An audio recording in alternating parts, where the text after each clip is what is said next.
What's the story, Morning Glory? What's the word, Hummingbird? Thank you so much for clicking on my channel and for joining me for this review of 90 Day Fiancé The Other Way, Season 6, Episode 17, Donna Mia. Let's talk about Josh and Lily. So, last week's episode, Josh, Lily, Josh's brother, Lily's daughter, all went out to eat. And this is when it came out in front of everybody that Josh had cheated on Lily in the past. So, while he was still seeing Lily and they're having their long distance relationship, he was also talking to another female. He was posting pictures with him and this other female. And it was a whole thing. Josh told Lily, when Lily confronted him about those pictures, like, why are you posting pictures of you and this other female? Josh told Lily that it was a friend of his that had passed away. And these were like, in memoriam type pictures that he was posting up or in remembrance of this friend.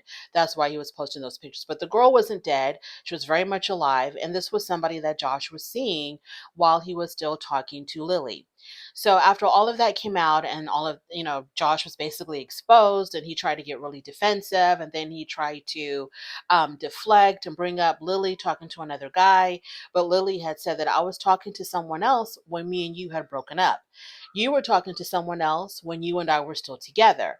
So after all of that, it's the next day or the next night, Lily is out with her daughter and she tells her daughter that Josh's brother texted her and told her that Josh realizes that he was in the wrong and Josh apologizes.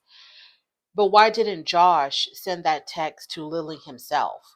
It almost seems like the brother is trying to help them save their relationship by making up some bullcrap, knowing damn well that Josh is not apologetic, doesn't see that he did anything wrong. And the brother seems to he just wanted to make Lily feel better because he cares about Lily and he doesn't want Lily to feel bad. So I didn't understand why Josh didn't text Lily himself, unless I misunderstood that whole scene. But I thought Lily told her daughter that the brother texted her and told her that Josh apologizes. Yeah, we don't believe you. Jared, we like you. We understand what you're trying to do. We understand that you're looking out for Lily, but we don't believe that. So Lily is talking to her daughter, like I said, and Vivian really now does not like Josh. If she didn't like him before, she really doesn't like him now after that dinner. So she's trying to figure out, like, Mom, why are you with this guy? He's always criticizing, he's always complaining about you. Then she asked her mother, are y'all even intimate? And Lily said no. And the daughter asked her, when was the last time that y'all were intimate? And Lily was like, oh, I can't believe that you're asking me this question. I don't think the daughter was really out of line. I know it's uncomfortable to talk about such things with your parents, but I don't think the daughter was really that much out of line for asking that.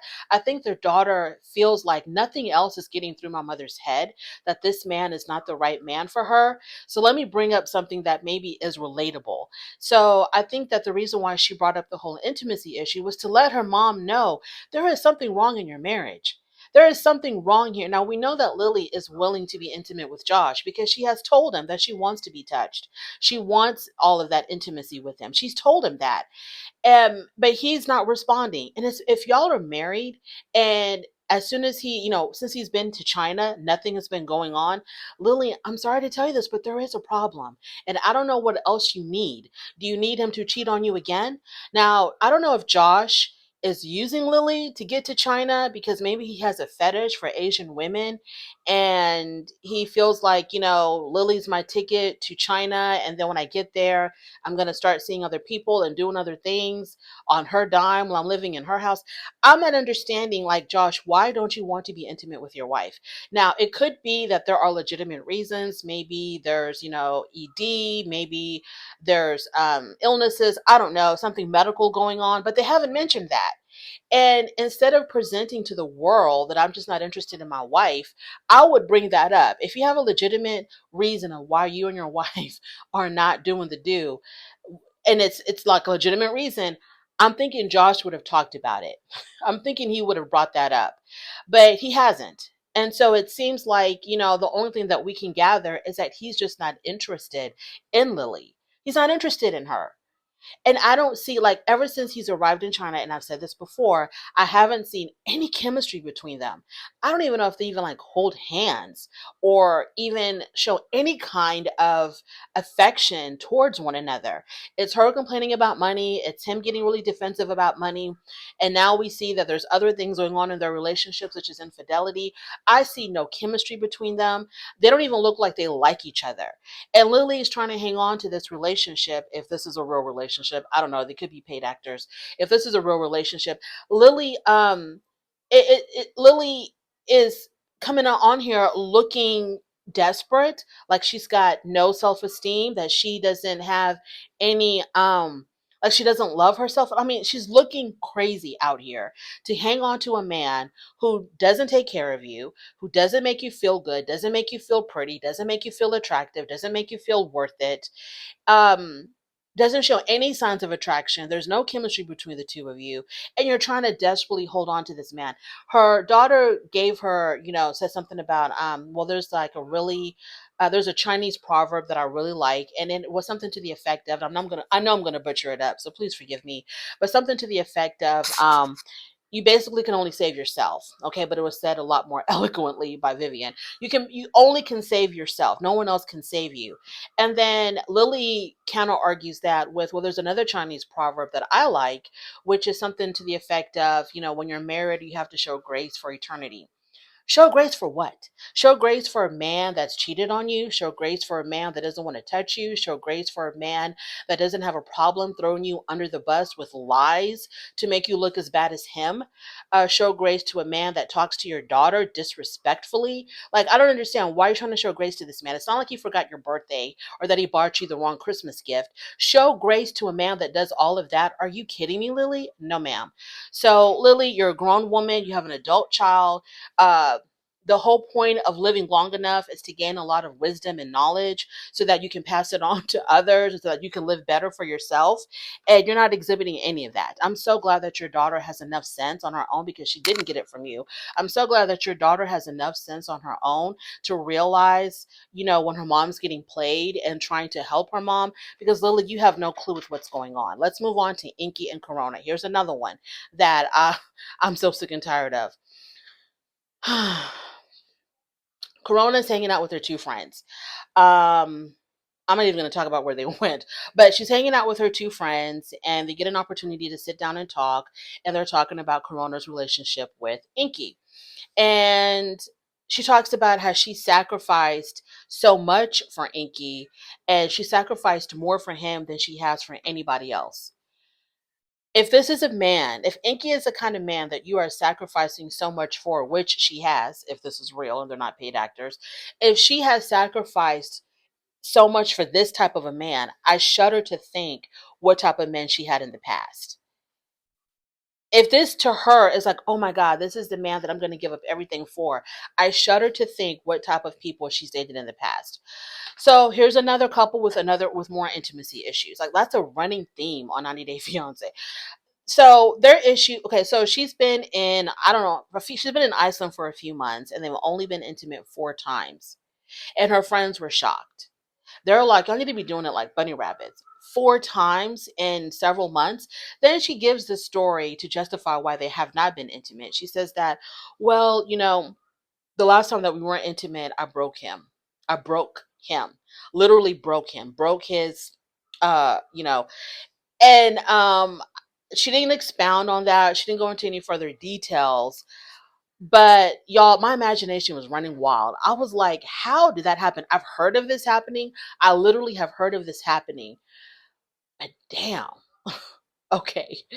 And you couldn't tell from Inky, because Inky is so laid back and nonchalant and so blasé. You couldn't tell that he's walking around with a broken piece. So that's fine. At least she's giving a medical reason as far as why they're not being intimate, if she's telling the truth. Because I'm also beginning to question whether Inky's into Corona at all. Because, like, here's another couple where I don't see any type of romantic, sexual, intimate chemistry between these two people at all. Nothing. They look like they're homies. So Corona tells her friends that she's not sure if Inky wants to get married. Duh. She also talks, which, okay, the reason why I wrote that down was because I'm like, if you're not sure that Inky wants to get married, why would you give up so much for him? If you're going to move to a whole nother country, give up your homeland, your friends, your family, your education, why would you do it for someone who you're not sure if they're going, if y'all are going to get married? Um, that didn't make any sense. I got to mention something later on while I'm talking about them before I forget. Let me write it down. Okay, so I'm just like, you weren't sure how serious this man was about you, but you still gave up everything for him. Okay, I'm worried about you, Corona. I'm worried about you as much as I'm worried about Lily. So the friends tell her that they have seen Inky around town at, at bars or at the bar. I don't know how many bars it was, but they've seen him at the bar chatting it up with girls. And this kind of gave, Corona pause. And she was like, when, I think she asked him, and what else? And they were like, yeah, he's just been, we've seen him talking to women in bars. I don't understand. And I'm not trying to be judgy or, like an old fuddy duddy, but I don't understand why, if you are in a committed relationship, why are you going to a bar alone? Or why are you going to hang out in bars? Why can't your woman come with you? I don't understand that. Like, I can't imagine me as a married woman just going out to hang out in a bar all night long with my husband at home. Like, I can't imagine that happening. But, I don't want to be too judgy, so let's leave that where that's at. So they said that he's been seen with girls at bars, and later on, her and Inky are together, and she confronts him about that.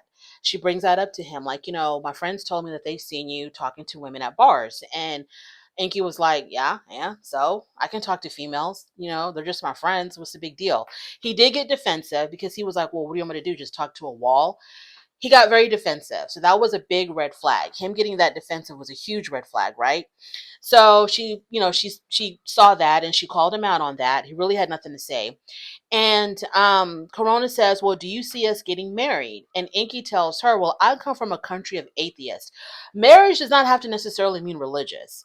It could be a civil ceremony. It can be a non-religious type of ceremony. It doesn't have to mean you go into a Catholic church and, a minister is there and, sign of the cross and the Holy Ghost. It doesn't have to be that. You can go to the courthouse. You can do it in your backyard. It doesn't have to be a religious experience. But he says, I come from a country of atheists and marriage just really isn't that big of a deal. Then he talks about how he has friends who have been together for 8, 9, 10 years and they're not even engaged. And so he tries to sell her this BS about how we can be together for the rest of our lives. We love each other. We don't have to get married. Marriage doesn't mean anything, which is fine if your partner believes the same thing. But Corona does not believe in that. Corona wants to get officially married. So she asks him, I wanted to get married. And he says something like, oh, I thought you were joking. When she brought up the ring, because she says, I sent you a picture of the ring that I wanted. And they showed us the text message of her sending him a picture of the ring that she wanted. And the message to that was, if we ever get married, for whatever reason, you could tell in that message that she was really scared to approach the topic of marriage to him because she made it seem like if we were to ever get married, not necessarily for romantic reasons or for reasons of, love and affection that, normal people would get married for. She says, if we ever get married for whatever reason, like for whatever crazy kooky reason we would decide to get married, this is the ring that I would want. And you can tell, like, from that message, that she was really intimidated and nervous about bringing up marriage to him, which is a red flag. If you feel like you cannot talk about marriage to your partner and you have to present it in a way that it's not what you believe, because I don't think Corona believes that people get married for just any kind of reason. I think she wants to get married for love. But she doesn't want to say that to him because she doesn't know how he feels about her or how he feels about marriage. And that's why she approached it like in this really funny way. If we would ever get married for whatever reason. And maybe that's why he took it as a joke. He was like, well, I thought you were joking. Because the message attached to the picture was kind of like tongue in cheek kind of thing. It wasn't like, when you propose to me, this is the ring that I would like for you to propose to me with. Or, if you think about whatever. But no, she's like, well, if we ever get married for whatever reason. So I can see why he kind of took that as a joke. He didn't take it that seriously because she didn't present it in a serious manner, because she was afraid to sound serious, because she didn't want to scare him off. That's just my personal opinion. It's not a fact. I don't know what's going on in these people's heads. It's just my personal opinion. So they're talking about marriage, and he's talking about how, it's not necessary. I don't need to put a ring on her finger to prove to her that I love her, all this blah, blah, blah.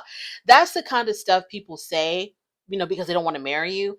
And then as soon as y'all break up, the next woman he meets, he's going to have this big, drawn out, dramatic engagement.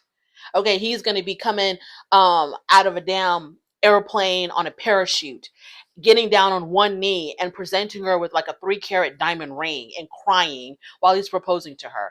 So don't fall for the okey doke. When people talk about, oh, what's the big deal? Why they don't want to marry you? They want to get married, probably. They just don't want to marry you.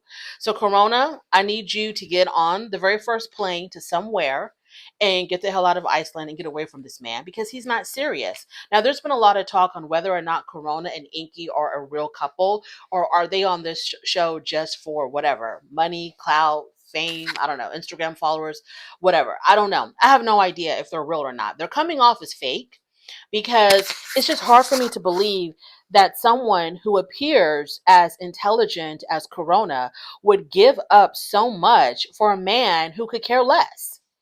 That's the part that I'm like thinking to myself, they have to be a fake couple. They have to be, because nobody in their right mind would do that for a guy like Inky. No offense to Inky, but he's just not that into her. He's like, he just doesn't care. He could take her or leave her. It makes no difference to him whether she stays in Iceland or leaves or does whatever. It makes no difference to him. So that's why I'm thinking this has to be like, it's not real. I don't know, but I don't know, because when he told her, I don't have to give you your ring, we don't have to get married, and then she got up and left, you could tell she was fighting back tears. So I don't know if she's just a really good actress, or if this was a real moment and her feelings were really hurt. I can't really tell, because 90 Day Fiance, y'all have shown us, y'all have given us so many bullcrap couples, so many fake couples. We can't really vibe with all the stuff that you're giving us, and we question everything. Moving on to Joanne and Shawn. So Shawn meets Joanne's mother for the very first time via FaceTime.